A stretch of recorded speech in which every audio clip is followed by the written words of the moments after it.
Pandemic Preaching Challenge.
We had to laugh today because we got dressed up, which meant we put on actual pants and some semblance of mascara and makeup.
Church, trust in Jesus. Look to your union with him each day to give you the strength and the power to not just survive what's going on, but actually thrive during this time apart. Church, you are so loved, and I can't wait to see you again. Well, hi, church family. I hope you enjoyed that video that we put together of the different things some of you have been doing during the quarantine. It's really good to see that we're continuing to live and have fun in the midst of this craziness. Well, I'm excited today to come to you and talk about reopening the church. Our leadership teams met on Monday night and spent some time talking about how to proceed with reopening the church in a safe but effective manner. I think we have a great plan. You know, all along, our leadership team has wanted to do two things. Number one, we wanted to submit to the governing authorities over us, and number two, we wanted to love our neighbors in the church and in the community.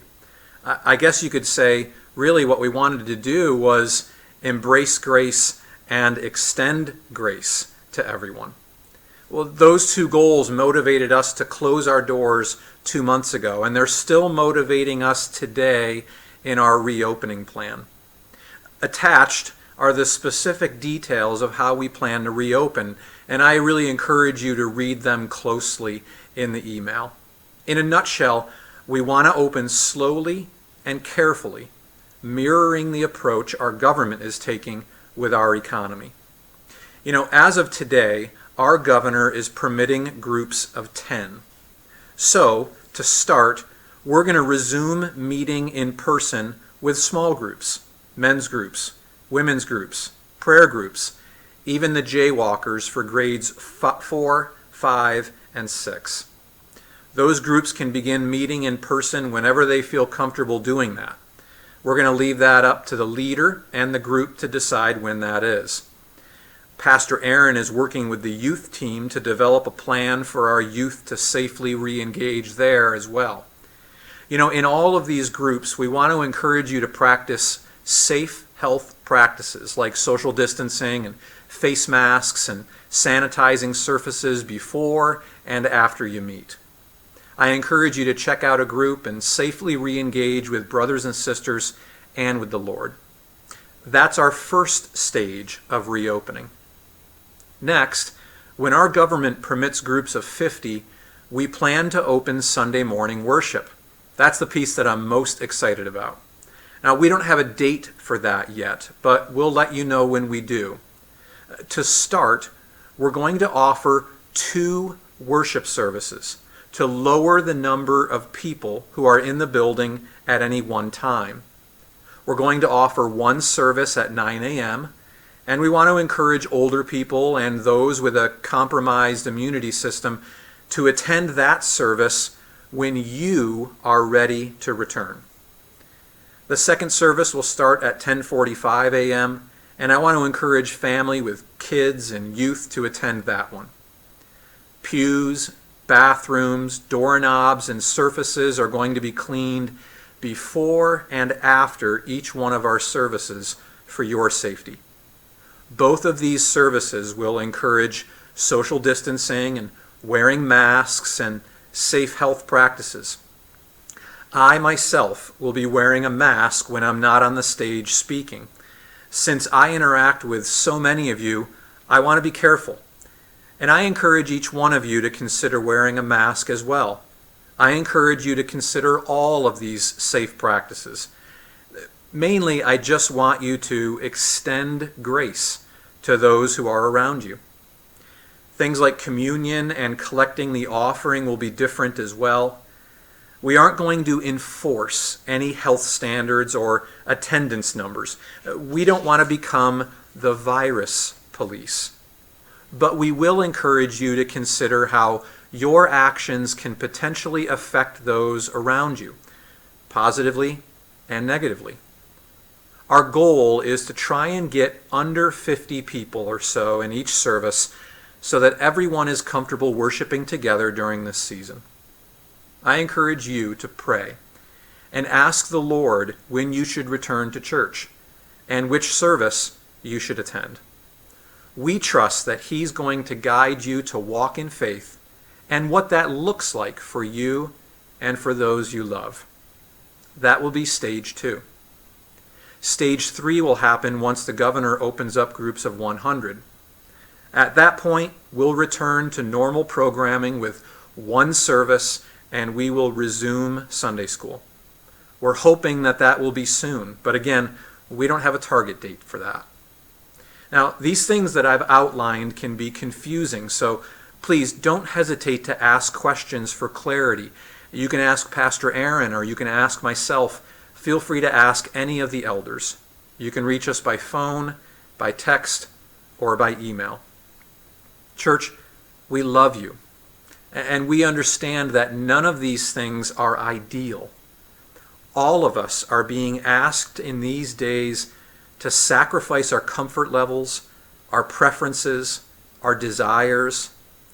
This is what it looks like to follow Jesus, to lay down your life, to love God and love your neighbor, to embrace grace and extend grace. What we can't sacrifice in all of this is our compassion and our humility.